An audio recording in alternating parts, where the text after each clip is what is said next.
달콤한 말씀, 행복한 하루. 오늘 함께 나누실 하나님의 말씀은 출애굽기 5장 1절에서 9절 말씀입니다. 그 후에 모세와 아론이 바로에게 가서 이르되 이스라엘의 하나님 여호와께서 이렇게 말씀하시기를 내 백성을 보내라. 그러면 그들이 광야에서 내 앞에 절기를 지킬 것이니라 하셨나이다.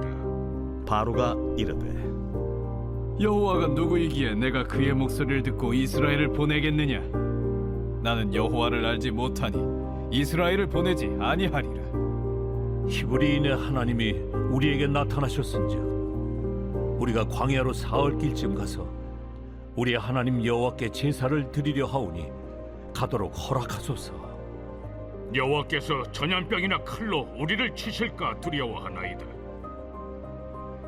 모세와 아론아, 너희가 어찌하여 백성의 노역을 쉬게 하려느냐? 가서 너희의 노역이나 하라. 이제 이 땅의 백성이 많아졌거늘 너희가 그들로 노역을 쉬게 하는도다. 바로가 그날에 백성의 감독들과 기록원들에게 명령하여 이르되 너희는 백성에게 다시는 벽돌에 쓸 짚을 전과 같이 주지 말고 그들이 가서 스스로 짚을 줍게 하라. 또 그들이 전에 만든 벽돌 수효대로 그들에게 만들게 하고 감하지 말라. 그들이 게으름으로 소리질러 이르기를 우리가 가서 우리 하나님께 제사를 드리자 하나니 그 사람들의 노동을 무겁게 함으로 수고롭게 하여 그들로 거짓말을 듣지 않게 하라. 하나님께서는 이스라엘을 애굽에서 구원하셨습니다. 이 구원의 목적은 분명합니다. 출애굽기 3장 12절 말씀입니다.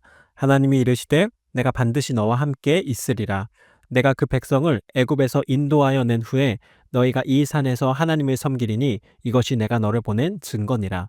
구원의 목적은 하나님을 섬기고 예배하는 데 있습니다. 이것은 오늘 우리에게도 동일합니다. 구원은 단순히 고통에서 벗어나거나 지옥이라는 운명이 바뀌는 것에 머물지 않습니다. 구원은 하나님의 백성이 하나님을 예배하도록 회복되는 것입니다. 이런 맥락에서 출애굽기에서는 예배, 곧 하나님을 섬기는 것이 매우 중요한 주제로 나타납니다. 특히 히브리어로 이 섬기다라는 단어를 살펴보면 그 의미가 더욱 분명해집니다. 히브리어로 섬기다라는 단어는 아바드입니다.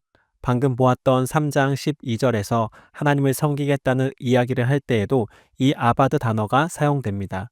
그런데 주목해야 하는 것은 이 단어가 출애굽기에서 하나님께만 사용되지 않는다는 점입니다. 출애굽기 6장 5절 말씀입니다. 이제 애굽 사람이 종으로 삼은 이스라엘 자손의 신음소리를 내가 듣고 나의 언약을 기억하노라. 여기서 종으로 삼은이라는 표현에 바로 아바드라는 단어가 사용됩니다. 하나님께서는 애굽 안에 있는 이스라엘의 상태를 섬김을 당하는 백성으로 말씀하신 것입니다.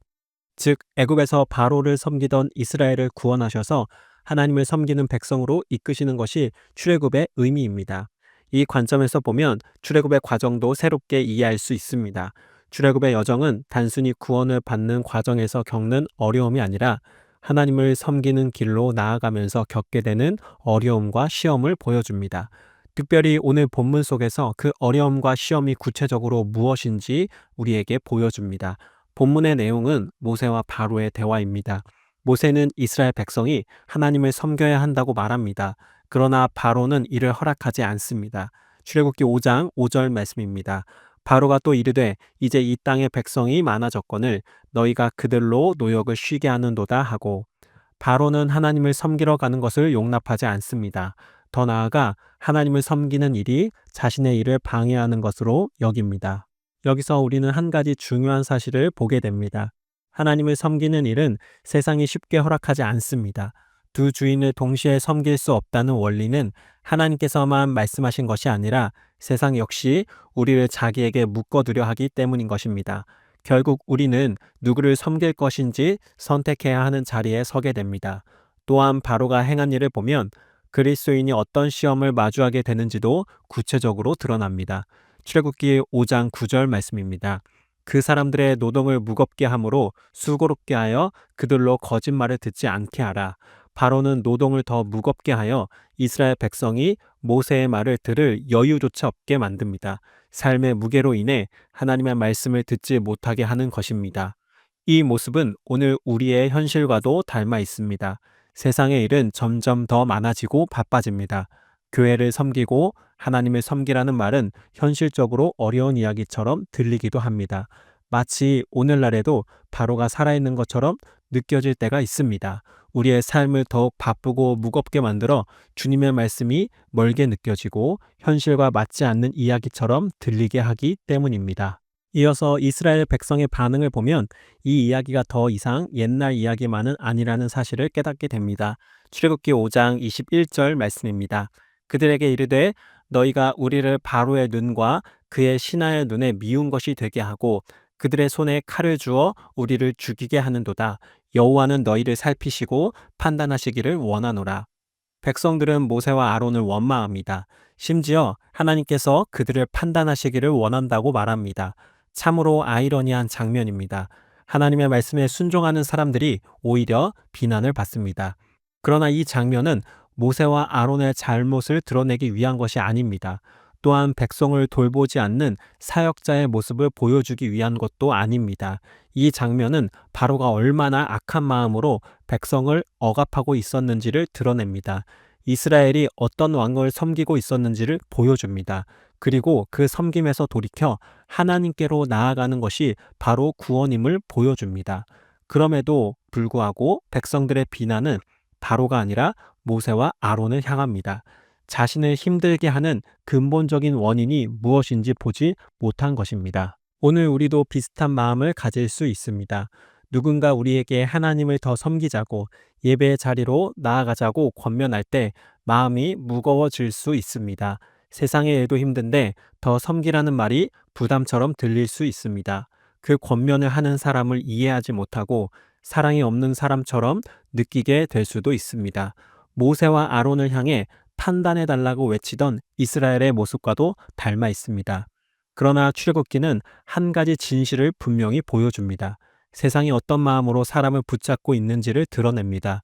그리고 우리의 분별과 시선이 어디를 향해야 하는지도 가르쳐 줍니다. 오늘 말씀을 통해 우리 자신을 돌아보기를 원합니다. 하나님을 섬기라는 말씀을 들을 때 우리의 마음은 어떠합니까? 그 말씀이 우리에게 구원의 초대처럼 들립니까? 아니면 부담처럼 들립니까? 주님을 섬기는 일이 우리에게 참된 구원의 기쁨으로 들리게 되기를 소망합니다. 주님을 섬기는 삶이 우리에게 자유와 기쁨이 되기를 축복합니다. 오늘의 적용 질문입니다.